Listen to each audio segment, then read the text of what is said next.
Well, hi people.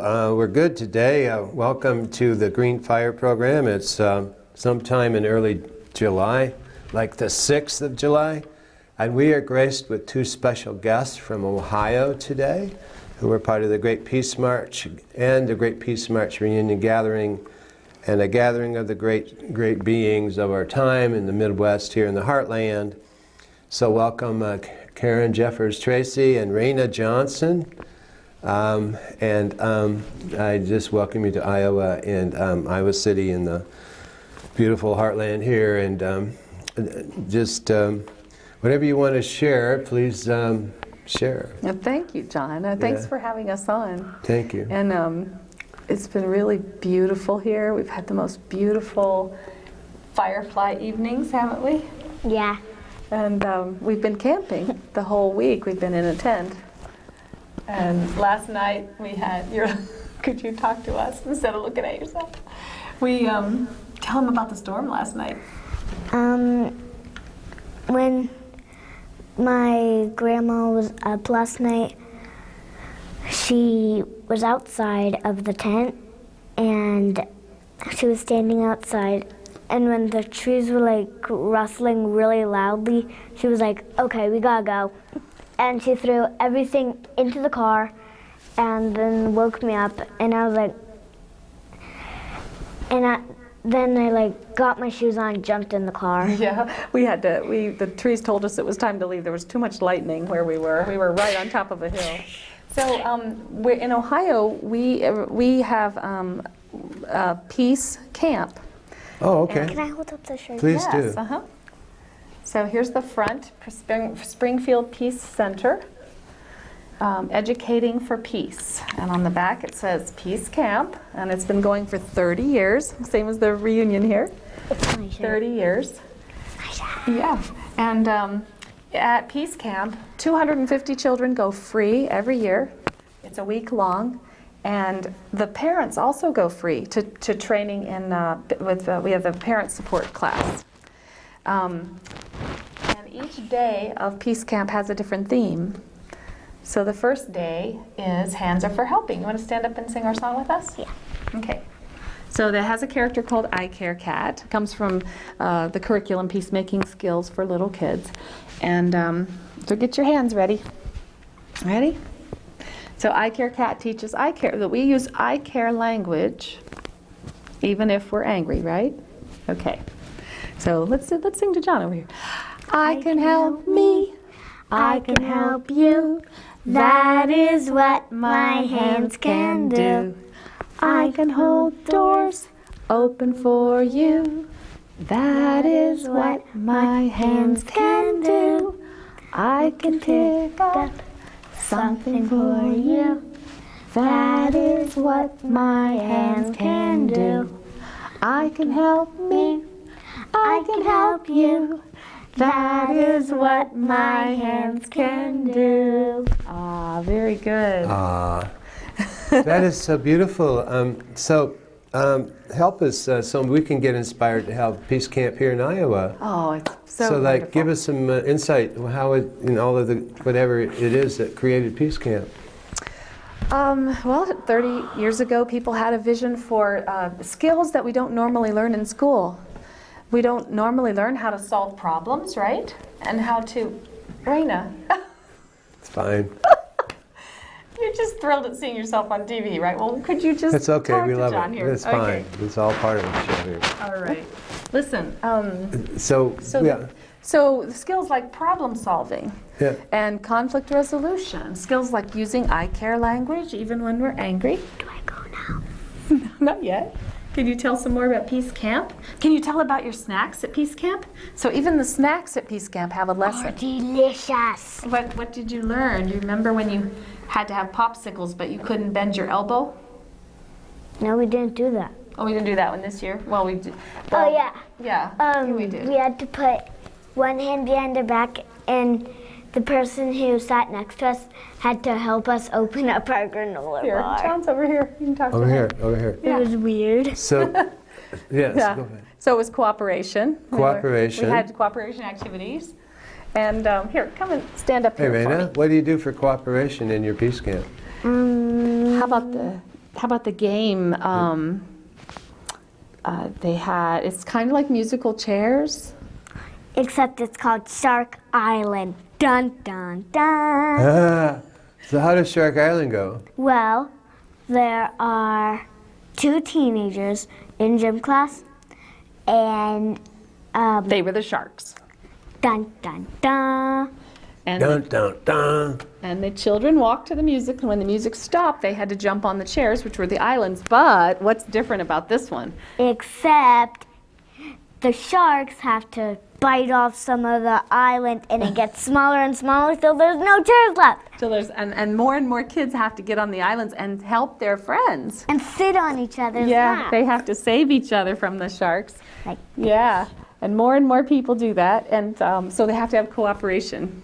So in cooperative games, see, I mean, there's a place for competitive games. Cooperative games. I mean, there's a place in the world for competitive games, but we get too much of it in our society. Yeah. So these are cooperative games where nobody wins, but nobody loses. Everybody wins together. Everybody wins together. Yeah. So like cooperative games, you have the Shark Island, you have... Yeah, this one was love, the power of love, remember? To get people out of hate jail. Ooh, let's hear about the hate jail, Can you Raina. tell them about how you get people out of hate jail? Well, It's they're like freeze short- tag. There are short popsicle sticks with a heart sticker on them, and you have to tap them and then give them the stick. And then if you have the stick, you can't go into the jail. So if they're tagged, they go to a separate place and they sit in chairs, but their friends bring them the love, Oh, and the love gets them out to play again. this is huge. This is huge. I think we all need to hear a lot more about this. Yeah. We all can use some of this stuff. Oh, and there's another character, Bully Bear, remember? Dun, dun, Can you tell dun. John about Bully Bear? Well, Bully Bear is really soft and black. He's a fuzzy black bear, and we've got a brown bear, we've got a eye care cat, Panda. and a panda. Named Buddy. That's my dog's name. Yeah, and let me think. And Bully Bear, we find out about maybe Bullying. Yeah, we find out about bullying, about Way cool. how to respond to bullies, and also how to know when we're being bullies. Okay. Right? When we're doing bully behavior, we need to find that out too. Every morning, Bully Bear and I Care Cat have a problem. And there's always a can march, and I Care Cat brings his favorite food, tuna. And then sometimes Bully Bear takes I Care Cat's tuna because he's hungry. Yeah, and then they have to problem solve about it. So they have to find out what the problem is from both people's point of view, right? And then they have to think of solutions. I just want to hit the You microphone. think of, so they together Think of think of solutions. solutions. And they talk about feelings. Oh, feelings. And then they Important. pick the best solutions. And then they decide on, they shake hands. They decide on an agreement. Wait, they don't shake hands, remember? Yeah, they do. Uh-uh. They Well, don't- that's our steps Do of they problem hug solving. or something? Yeah. Huh? Do they hug maybe or something like that? Sometimes, yeah. So Bully they- Bear says sorry. Yeah, sometimes Oh. they apologize. So these are, People get what they need. this is stuff that you learn? Yeah, this is the 250 kids every year. 250 kids?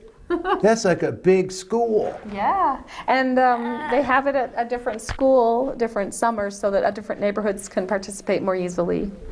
The teachers are all volunteer. Karen was a helper. Yeah, I'm usually an assistant In my helper. For many years, I class. ran the adult program, and sometimes I taught the different grades the whole time. Well, this is like in summer, like in the summer? Yeah, it's in the summer, but it's held in a school. In the school. In a school building, yeah. So people can kind of relate to school in that way? Yeah, well, it's a camp, so we have lots of fun. We have lots of snacks and crafts and games and. That might make the whole summer for some kids. Yeah. That would make the summer for me. Yeah. That I could makes summer Yeah. out of sun for the kids. Yeah, yeah. Do I go now? Yeah, you can. Can you tell me one Hold thing on. though about the Peace March reunion? What did Yeah, you? talk about your little bit. So, do you know what Grandma walked for 30 years ago? Remember? I wasn't born yet. No, but remember what the walk was. Neither was my mom. Well, It's about peace, and what was I working for? I was working for you. I was working for the future kids, for the future generations. And all the way across the country, I carried a tiny little sock from a newborn baby, my Wow. nephew, on my hat. wow. And it was a reminder to me and to everyone that we are working for future generations. For the 7th generation yet to come. Here we go. You can go now. Thank you take her so much little for lava sharing lamp. Get this everything. thing Yeah, I will. Thank you, Raina. Is there anything you'd like to share just before you leave? Like you like Iowa or? I like Peace Camp and the reunion. Thank you, Raina. Thank you. This is just amazing grace. We need this here in Iowa, and you've lit a candle of inspiration of what we can do here. Yeah. This was in Dayton, Ohio, or in somewhere? This is in Springfield. In Springfield, Ohio. I live in Fairborn, so I'm between Springfield and Dayton. And Dayton also has a peace camp at the Dayton International Peace Museum. What? Yes, we have a museum. We always associate Dayton with Air Force and all of that. True, right. But this is a peace museum? Yes. How long is this? Oh, it's so wonderful to go in there. It has a part that's a traveling exhibit, and then it has all kinds of exhibits that are permanent and improved all the time. And you learn about famous peacemakers, and you learn about people that have given their lives for peace, for the cause of peace. You learn about recycling and caring for the earth. That was the latest traveling exhibit. They had just a giant, glass container that showed the amount of waste one family generated in a year. The people you mentioned whose lives are dedicated, any come to mind maybe, or maybe? There's a couple nuns who were part of Witness for Peace in South America, so who were killed. And really, if you look at it around the world, repressive regimes tend to target people who can speak English, like in Cambodia, the Khmer Rouge, killed people who spoke English, people who are educated, people who are any kind of social change activists. Yeah. So a lot of times people doing good for the people are the ones who are targeted by these repressive regimes. Yeah. So I wanted to talk about the whole getting ready for this reunion. So I walked across the country 30 years ago from California to... Please begin with us with beginner's mind here for those of us who don't know anything about it. Oh. Just give us a little bit of your wherever. Yeah. Well, I was 27, so and the people on the march ranged from 1-year-old to 79 years old. So we had a huge variety of people. My father, who's an Air Force pilot, visited the march, and he said, "You're doing what an army does, only you're doing it with children and old people." You're doing, yeah. So we walked 15 to 18 miles a day. We had a school, we had a library, we had a traveling Peace Village, Peace City. We had a mayor of Peace City. Yeah. But we traveled from California to Chicago to New York to Washington, D.C. And it took 9 months. We did about 15 to 18 miles a day. You were 27 years old, and you had this vision. I totally had dedicated myself to peace at that time. I had listened to Helen Caldicott. All right. Dr. Helen Caldicott, and she had presented such a cogent case that nuclear war was something that couldn't be solved. Yeah. There was no response to being decimated by a nuclear war. And these really silly scenarios that the government would come up with, like, here's how we're going to survive a nuclear war, were just ridiculous, because what they were relying on was hospital personnel who were in the middle of the city. They weren't going to be there for us if it happened. So that was her what she carried forth at her time, and that was in the early 80s. She was presenting that information to us. Dr. Caldicott, Helen Caldicott, started. Was it scientists or Physicians for Social Responsibility. Physicians for Social Responsibility, which is very active to this day, Yes. thanks to Dr. Caldicott and I believe others. And so there was professionals and people had said, this is insane. And yet this is supposedly the policy of the government or something that we're supposed to. Remember the craziness? They talked about high frontier, midget man. Star Wars Strategic Defense Initiative, which was putting nuclear weapons in space. So this is the stuff that was going into people's heads. SDI, it's Star Wars, whatever that, Defense Initiative. Yeah, Strategic Defense Initiative, and it's going to be in outer space, and have a platform, we're going to shoot anything. I know, they're going to shoot things out of the air. Yeah, and the high frontier. So all this insanity basically was Star Wars in reality, and to threaten the Soviet Union. Yeah. Basically, always pushing the envelope, toward nuclear Armageddon. Yeah. So that. And first strike policy. First strike. Ooh, my focus on the march was to educate the public, because most people just go about their lives. Most people are they're living like this. They care about their families, they care about themselves, they might care about neighbors, but their circle of caring doesn't go out very far. So, Most all of us are at some level. We care about our parents, our children, our friends, our sisters and brothers, our family, our neighbors, our grandparents. That's a natural human, normal way of being or thinking. yes, but then I think you reach a point, some of us are naturally born like that, I think, that we tend to think globally, but then the information that we carry then that we share to others is that if you don't take care of beyond yourself, it's going to affect your children and their children. It's going to affect your life right now. So, It already does affect our lives. Please share how you transcended into that larger concern from like your family, then beyond to the larger. I think, well, I've seen some research that says what you're exposed to when you're around 10 years old determines your level of social responsibility. Because, and so of course, I was exposed to the whole civil rights movement when I was around 10 years old. So I saw people sacrificing themselves for a larger good, taking a tremendously inspiring and courageous commitment to nonviolence in order to create change. Yeah. So that affected me deeply, and you don't really know with a child how deeply until you're 20, 21, and you're feeling what I want to do with my life is bigger than just. You already had some commitment, even though you didn't know it. Yeah. You had some conscience that was. Well, I already knew environmental issues, but then when I heard about the nuclear, the craziness of first strike policy, if we thought they were going to strike, our policy was to fire. So Karen, can you take us into that? Because I don't know if people are aware of just how scary that time was.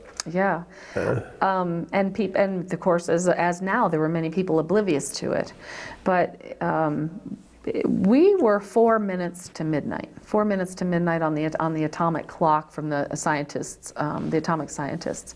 So that means 4 minutes about to Armageddon. They have a clock showing how close you are, how dangerous the situation is, and it was at 4 minutes. I wish before I came on here I should have looked, but I think it's closer than that now. Yeah, it is. Because, and our march accomplished a lot. We actually accomplished some détente with Russia. Please go for it. Because our march continued after our march crossed our continent. We went over, many of us went over and walked in Russia. On the American-Soviet? Yes, I didn't, my friends did. I went to oppose a strategic defense initiative at Cape Canaveral with Dr. Benjamin Spock. Oh, please share your journey there. So after the march ended in D.C., I went to Florida, and we had a march in Florida that ended at Cape Canaveral, where they were just about to fire, nuclear weapons, carry the things to make weapons to start SDI in space. And Dr. Spock, at 88 years old, climbed a fence, climbed a ladder, put a carpet over the barbed wire, climbed over the barbed wire, and went down the other side. at 88 years old, because you know why? Because of the children, because he cared about babies. He was a baby doctor. His for people love that for don't children, know. right. And at Doctor. 88 years old, he braved all of that discomfort because it was hot. It was Oh, so yeah. hot, and it was Brevard yeah, County. yeah. So the Yeah. judge was just, didn't even understand civil disobedience. He was just, Yeah. I'm going to punish these people. Uh-huh. And yeah, it was, but This- there were hundreds of people there. There And- was, right out of this Great Peace March ended in November of 1986 in Washington, D.C. Yes. And then right after that, a group of Seeds of Peace was formed, and then they actually walked down there. I don't know, did you Yes. walk with them, or well, you went down there? yeah, I went down there, but then there was a walk in Florida. I participated, and Yeah. I think it was 2 weeks Yeah. of walking and talking and educating. That's one of the reasons we have peace walks. Yeah. It's external because it educates. It's also internal because Okay. it's a spiritual pilgrimage. Amen. It's a pilgrimage for yourself to kind of confront what it is in human beings that causes war, and how do we approach conflict? How do we solve conflict? Because there's always going to be conflict between people. It's how we respond to it that matters. And so, like, you touched into a deeper perception of there are different dynamics of this walk, and there are many, many levels, actually. And so, like, your internal journey as well, you're looking at being a peace pilgrim, or what it is that could create a non-violent human family. But so the walk is you're meeting people, and they're meeting you, Yeah. your outreach, and you find your communion is everywhere. Although you don't know these communities, they're all reaching out and sharing something, giving Some something. people are so relieved because they were so relieved to see someone doing something, because they know there's a level of discomfort that just rides beneath the surface in everyone, because we know we're killing the oceans. We know that global warming is melting the ice. We know that our future generations are being ruined by what we do today. We know that our children's children are going to either bless us or hate us for what we're doing right now. And if we can take action now, it is possible. I was going to say, back 30 years ago, there was a point where we could monitor all fissionable materials on the planet. It was possible. Yeah. And we passed that point. We let it go by. And now fissionable materials are everywhere. And so in that sense, we're less safe. Even though we don't have Cold War going on, we're still less safe because we have so many nuclear reactors putting out fissionable materials. We have so many. So you said something really pretty good there. Yeah. We let that moment go by where we could monitor fissionable material. Yes, everywhere. Everywhere. That would have been us. And that would be, so at the same time, so there's a lot going on there. Yeah. So like at the same time, there has been, as a result of highlighting the deleterious effects of nuclear weapons and nuclear fallout and radiation, in the last week or 2 weeks or a month, Diablo Canyon nuclear power plant they're gonna pull the plug on that. There are 2 nukes in California that are gonna go down because of economics, but I think it's more of what the work that you've been doing, and providing an understanding and outreach into the no-win situation, nuclear anything. Yeah. And also in Chicago, Exelon Corporation announced that 2 nukes over in Quad Cities on the Illinois border are going down, and a 3rd one. So there's 5 nuclear power plants that are going down in the last month. So yeah, the effects of what you're talking about, whether you know it or not, you're seeing fruit for your work. And I know that people, well, you know, my father ran to me and when the Berlin Wall came down and said, and he is a hardline Republican his whole life. He's a career officer? A lieutenant colonel in the Air Force and a pilot. And he said, look what your march did. Look what you accomplished. He somehow credited that to us because we were part of the wave of sentiment that was spreading across the globe at that time. It's still there. It's just gone underground. It's a little less visible, but the connections are still there. And that's another thing the reunion showed us, is that March magic, that connection, that when you're on the same wavelength, when you're with other people on the same mission, the same wavelength. How did you feel and how did you see it? It was, please share, because it's just, we just had this reunion Yeah. 2 days ago, Well, 3 days ago. yeah. We call it March magic. It's some kind of synchronicity that happens whenever, whenever 2 or 3 are gathered and they're in the same space. Minds, yeah. You just hold a need in your heart or a question in your mind, and someone will walk up and answer it before you even say it. Or someone will hand you something or give you something. Or I might be at my tent, which happened, right? I was at my tent and I said, I don't know where my flashlight is, and it's getting dark. And this beautiful soul said, well, you can have a flashlight. And there you were, and you handed me one. Yeah. I mean, you had an extra one. This magic was truly true. We were down here, we had a peace walk, part of this reunion. Right, we walked into Iowa City. Welcome to Iowa City from Scattergood West Branch into Iowa City, like 12, 15 miles. We walked down to the University of Iowa campus at the OCAP and had a meeting with the Veterans for Peace, which I think was very significant. Because these were all veterans who are now peace people, and they're the same spirit, the same voice, the same soul. And we had this Peace March gathering with the Veterans for Peace who have done this weekly vigil. And I know all of them, Ed Flaherty and all these people. And and so we're leaving, and we both have a mutual friend named Berta. And Berta is kind of a Luddite. He's not with, and I'm kind of like that, but he doesn't have a smartphone. He has the old Fuji flash. So we have to, here at the studio, we have to find out where the Walgreen is so he can go get 2 replacement cameras. He's got throwaway cameras.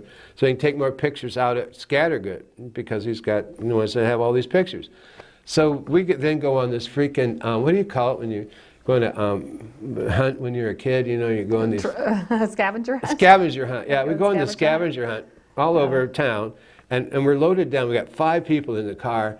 And we go off looking for this magical freaking camera, the march in search of a camera for Berta. So off we go, off into the mist out here somewhere in the neighborhoods, and we go to Walmart over on First Avenue, and oh cool. So Berta's in the back seat and he's all crunched in, and he can't get out. So he wants me, the driver. I'm his chauffeur by now. I end up being a chauffeur. That's fine. I love it. And so, all right, so Berta's trying to reach for his money, and he can't get it. He's so scrunched, he can't even pull his wallet out. So instead, somebody just hands over 2 20s. Here's that March magic again, and here's this problem is solved. Okay. So then I go in and get his 2 cameras and situation solution, and that's the greater good, the whatever you call it, the 100th monkey or the critical mass or. People reaching at a level where everything clicks and connects. Something we'd like to do in the circles. We have, of course, morning, circles at the march and at the reunion. But besides announcements, we also have just needs. And someone might say, like I said one morning, I'd like a juggling lesson. So someone steps forward and said, I can help you learn to juggle. Oh, that's right. Yeah. You put out. I remember you saying, put out your.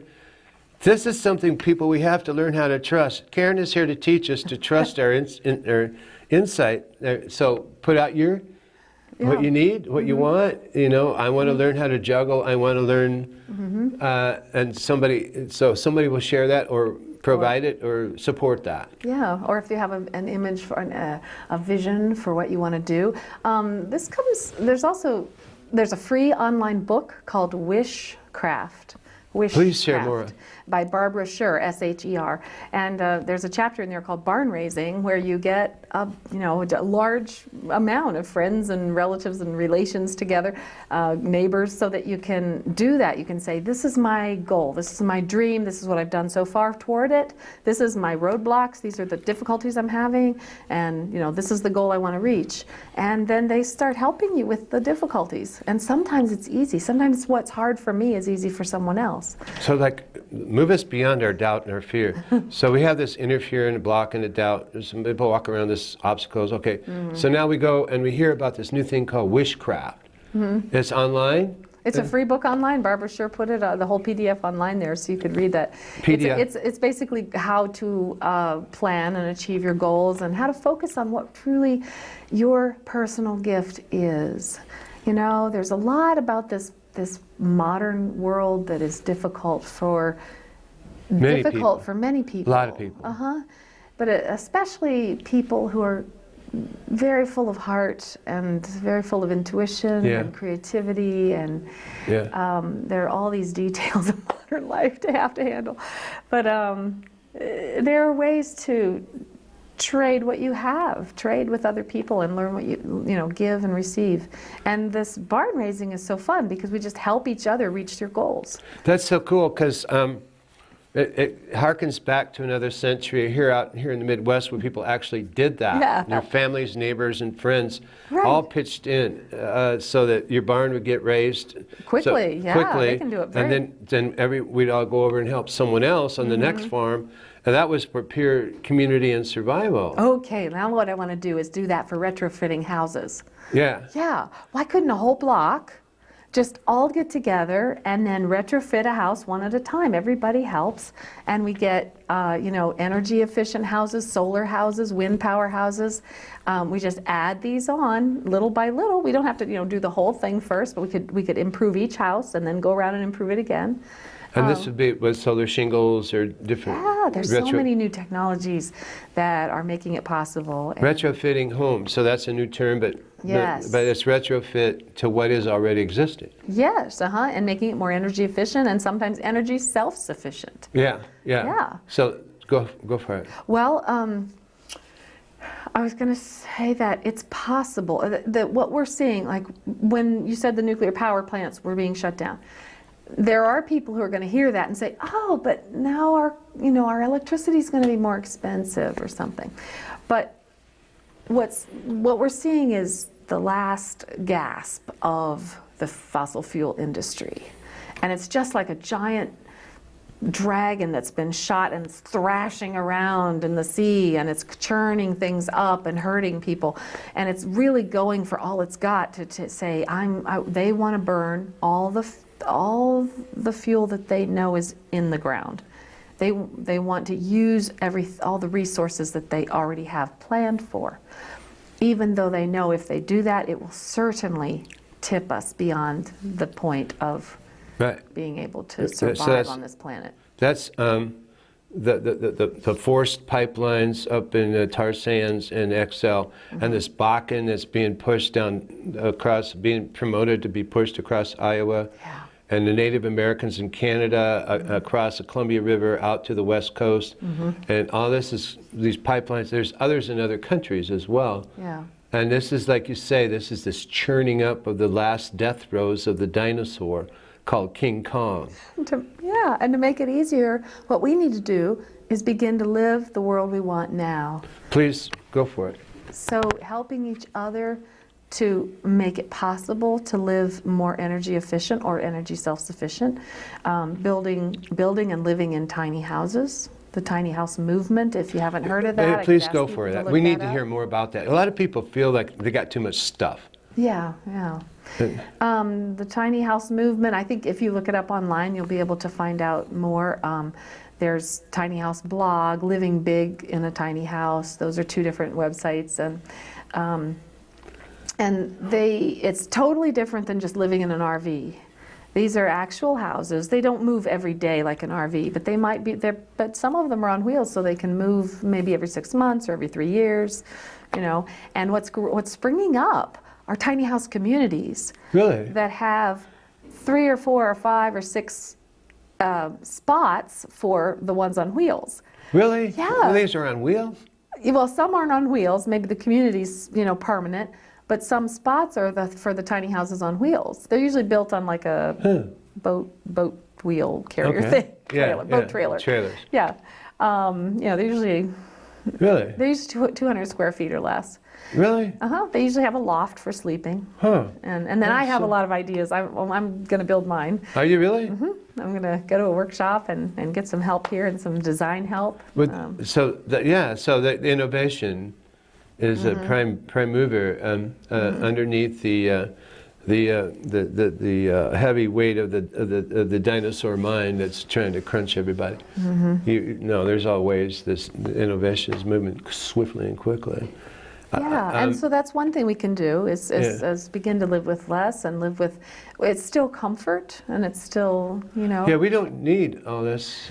There's an ancient old Amish thing, I want what I have. That, I don't need all the promoted, stuff that I'm told that I need. I don't know. In America, we might say we don't need what we have. We have more than we need. Yeah, so we definitely do. Yeah. So and then we want to sing some music. We want to get into her beautiful, she has the most beautiful voice right out of, we won't go there, but she's a beautiful singer.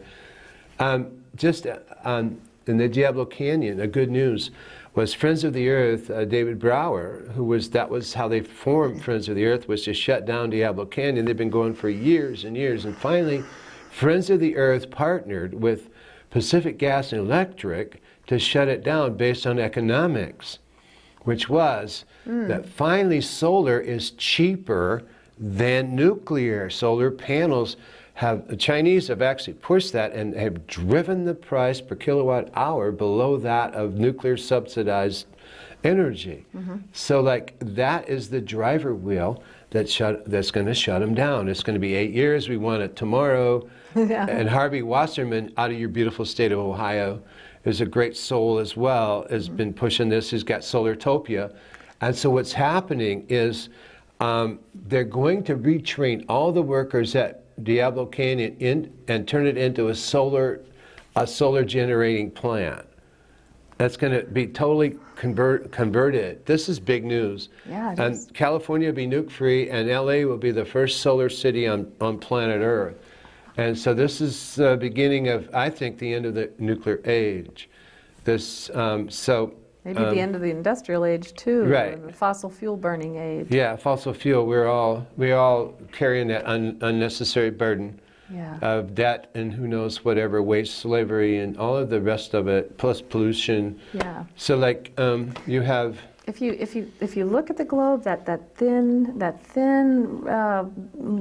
beautiful circle around the globe is just our atmosphere, and it's a lot more sensitive than we've given it credit for. We've treated it, Yes. We've treated it irresponsibly and with disrespect. It's our family. It's our mother. It's our spirit being of our own breath. We can't. We breathe. Do you have a music song you want to share, or anything that we can celebrate or can think about, or? Let's see. Keep us marching forward. We're going to keep on marching forward. Keep on walking forward. Keep on walking forward. Never turning back. Never turning back. I'm gonna keep on singing boldly. Keep on singing boldly. Keep on singing boldly. Never turning back. Never turning back. And let's see, at the march, one of the ones that we did was we try to do these just to express our love for each other. We went through so much together, and there's a connection there that and that's something that we can develop here in our society. Like, for instance, with the retrofitting houses, when you work together as a community, you develop connections that help you so that you can solve problems with each other. You know, when you've sung together, when you've eaten together, when you've worked together on a house, when you've done something like that, you're much less likely to get violent with your neighbor when their dog keeps you up at night, you know? You're more likely to talk about it and be able to go over and solve it. Yeah. So it's very important to have these, and that's the opportunity that this offers us. Yeah, yeah. So we sang, dear friends, shall I tell you how I feel? You have given me such treasure, I love you so. Peace, peace, peace, peace. Wars have been and wars must cease. I forgot. That's such a beautiful song. We could sing that over and over. Peace, people, we are made for peace. Love each other as yourself, for we are one. There we go. We are one. We are one. Peace, peace, peace, peace. People, we are made for peace. Love each other as yourself, for we are one. This is the bonding of the deep spiritual nature. And it has a physicality. Touch is really, really important. And we hug each other a lot because it's really important. And this gets us off the social islands of these different things of tweeter and twit to twit to tut and all of that. So we stop and we realize that the human touch is the healing modality. It's really deep bonding part of our being. And this is communicated throughout this community in circles within circles within circles. I mean, within this vision, it's not just a vision, it's a real palpable, walking, breathing organism, stretching from New York to Massachusetts to California to Oregon, who knows where, Erotoria, where New Zealand, all these different places, and you know those moments in your tent. There's deep moments at night, or maybe in the morning circle, or maybe walking down the road, or seeing that someone over carrying a load, and you're taking their burden, or they're sharing your burden with you, and helping one another out in these different unscheduled and unperceivable ways. And it opens your heart for giving. I don't feel I'm a very generous person, but when people give so much to me, I want to give. Yeah. And then I look for opportunities to give. Yeah, yeah. This opens up the real innate who we truly are as human beings. This opens us up to who we are as receivers and givers. Yes, yes. Instead of, we're so much programmed to want to hang on to everything and get what we need to survive and hang on and like be survivalists, you know. Yeah. But actually true survival is giving and receiving and flowing back and forth. Yeah, yeah. It's giving and receiving. It's not this, you know, holding on and hoarding and stuff like that. That's not natural for us as human beings. It's only taught to us by the dominant paradigm of the You know, I really feel that this, you've really laid out something really crystal consciousness here with that peace camp. This is inspiring, and I think we need to know more about as teachers or as singers or as kids or parents. How can we all do that? We all want to be part of that. Everybody does. Oh. You know, can we all go to camp? But then we have like a moratorium, everybody, all right, everybody, instead of a 40-hour work week this week, we're all going to camp, right? So what do we do when we're at camp? So here... Well, my dream for the Peace March was that it would never stop, that there would be one after another, and actually I think that if people get it, that's what will happen. There will not be business as usual. When people understand that the nuclear situation is worse than it's ever been, and when they understand that everything we love, including Bach and the history of all that humans have created, is at risk right now, and with the climate and with even with our democracy being dysfunctional right now. So they will not have business as usual. And some of the things we can do is to join with like-minded people, to find our community, and which our community might not be our family of birth. It might not. You find people on the same spiritual wavelength as you. One thing I think is important, I have researched, what am I going to do with this last half of my life? Amen. And Move to Amend is an organization working to amend the Constitution of the United States with 2 points. Corporations are not people, and money is not free speech. That second point is one more than the Reverse Citizens United, which has already been proposed. But this is a constitutional amendment that includes both of those, and that's essential for our democracy to function. The other one is Citizens Climate Lobby, and that is a really good organization. We don't know much about that. They're, and that would be something if people are kind of low-key and just very logical and scientific, that's a good organization for them. They go and they talk to their representatives in Washington and at the state level, but it's about fee and dividend. So a fee on carbon, and then the dividend comes back to the consumer for money to retrofit your house, for money to buy a more efficient car, for money to use so that you can use less, so that we can all use less energy in how we need to keep our lives comfortable. So, so Citizens Climate Lobby, Move to Amend, and then a third one I'd like to mention is the Zeitgeist Movement, Peter Jacobs. This is interesting. I think people would really love to hear that. To me, that's about living the world we want to live right now. Just bringing it into being by living it. And the Zeitgeist, well, it has coordinators state by state. Where is? Some of the states don't have coordinators yet, so okay, there's room. people. So here in Iowa, we probably need a coordinator. For Zeitgeist. Yeah, the Zeitgeist Movement. Movement. Peter Jacobs. If you go on YouTube and you just look at Peter Jacobs interviews, you can watch a few interviews and you'll get an idea of what it's all about. And it's what is it? Well, it's exciting. Yeah. So like it's housing, it's environmental, it's many levels. The Zeitgeist Movement? Yeah.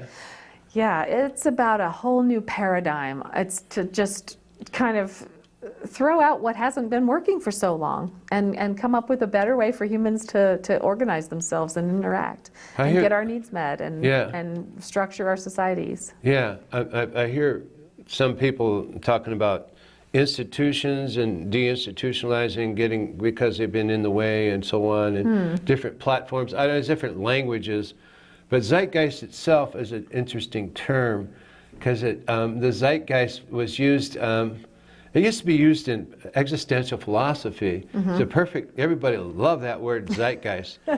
So it means what's happening in our environment, our atmosphere, the zeitgeist. I think it's more like a mental construct. Yes, a current way of seeing, a current way of thinking of things, thinking about things. Yeah. So the Zeitgeist Movement is getting us all on board with thinking in a new way. Okay. A new paradigm or a new way of being and thinking. And when you think in that new way, you need actions to take, and the most effective actions you can do are with Move to Amend and Citizens Climate Lobby, because those are the two that are going to, the Move to Amend will help us get our democracy back so that our vote really counts, and so that we can actually, all the good things that people are working on, food banks and free clothing stores and help for their neighbors, all of those good things will be easier once we have a true democracy again. So let's breathe here. Yes, I wanted to get those in because I didn't know what time. Do you feel comfortable that you've said my piece? No, I mean, if there's more, please do. No. If you have more, you want a Zeitgeist Movement, and so you're laying out some new. For all of us, we haven't heard a lot of this, so you're sharing some new education, and that's part of the process. I was going to ask you, we used to talk about 900th monkey and a monkey 99 critical mass. The 100th monkey. Yeah, so like what you're sharing is kind of like pushing that new thinking forward, which, you know, unfolding what they call it the mental scaffolding on the old mental house, watching that collapse and putting scaffolding on the new mental house, which is kind of what you're creating a mental house, but you're also talking about these new homes. It's interesting, both, you know, on the exoteric and the esoteric, you know, the implicate and the explicate. You're touching into both, because we have a new way of thinking in order to perceive or move our heart song as community.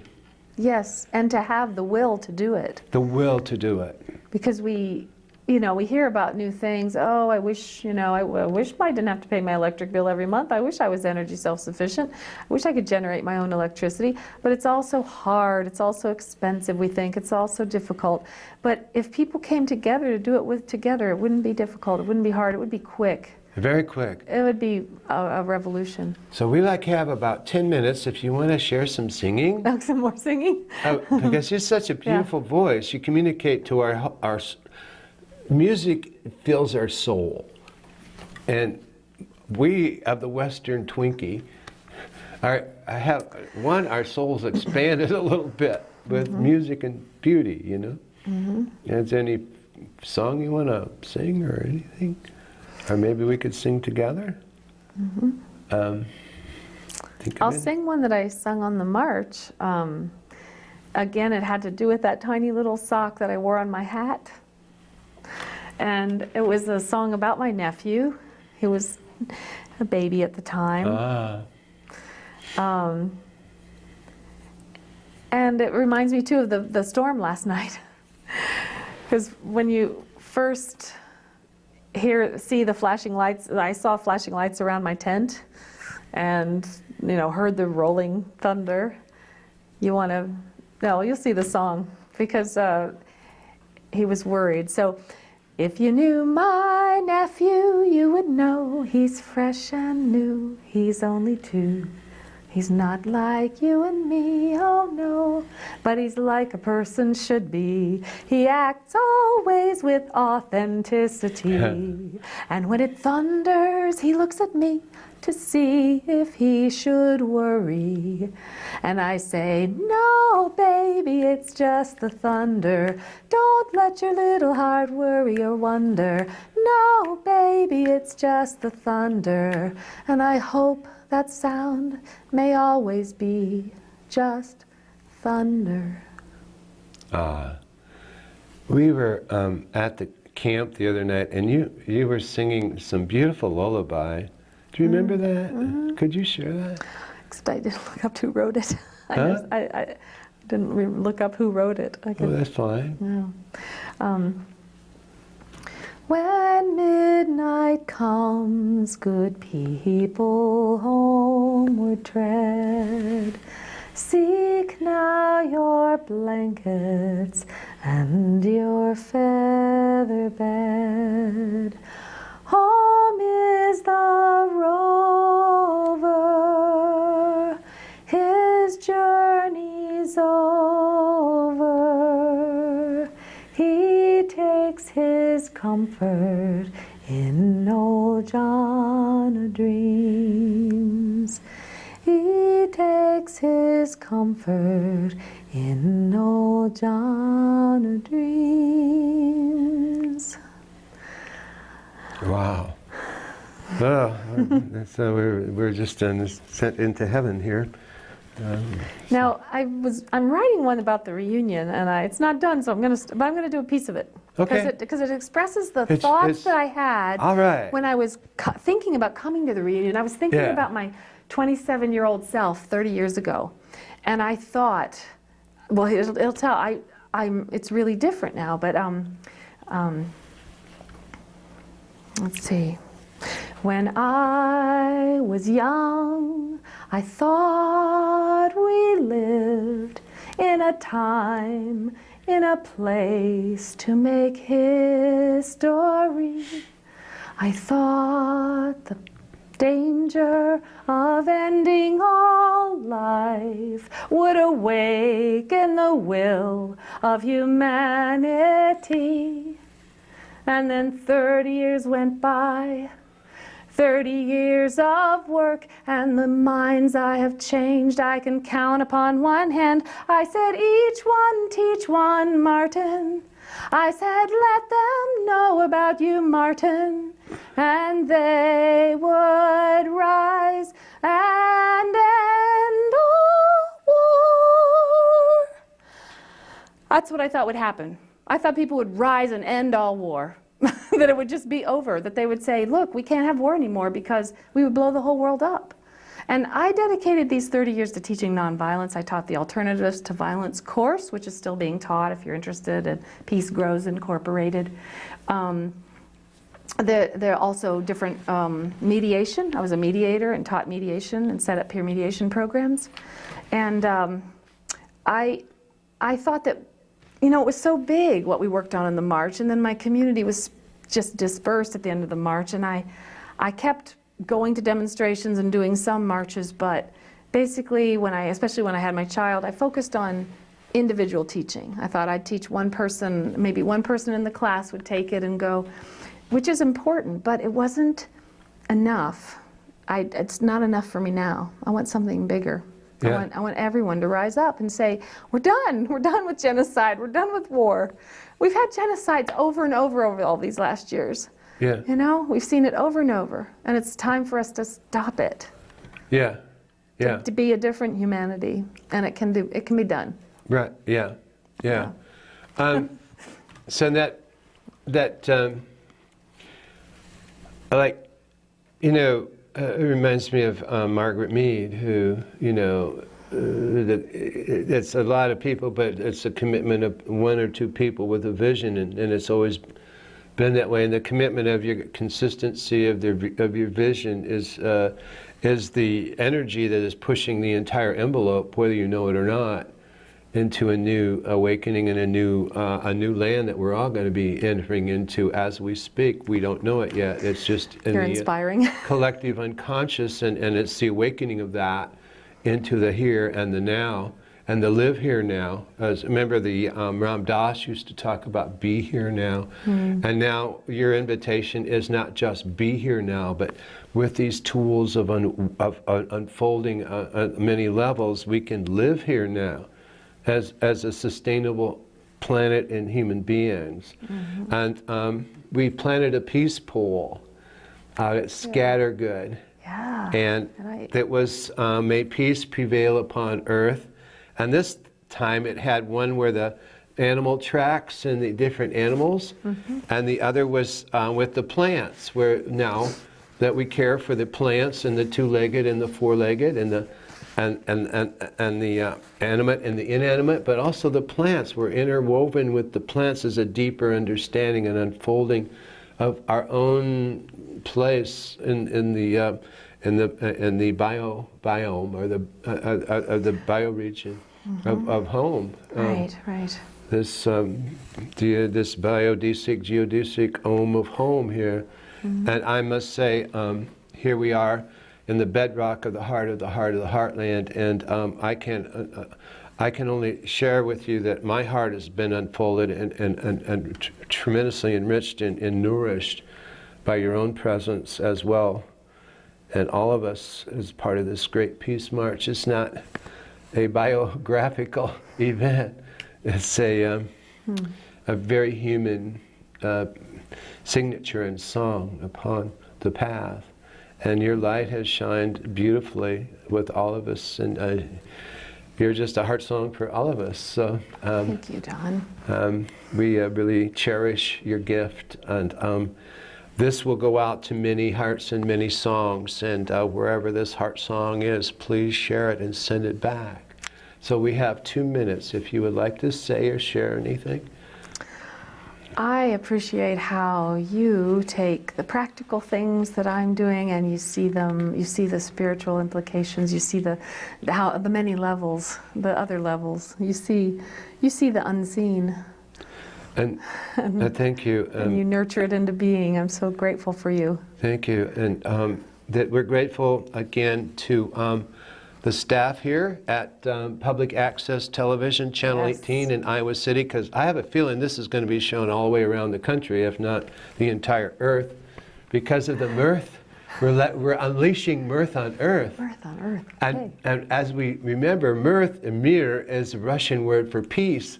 And so with mirth on earth, may it shine around Mother Earth.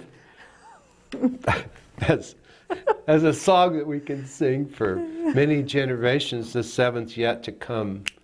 That's our heart song for the red, yellow, black, and white tribes and hoops of all the nations around the peace pole that we just planted. And so thank you, and I just cherish your being here. So Thank you. thank you, and thank you people for being with us. We're good for this time. Thank you.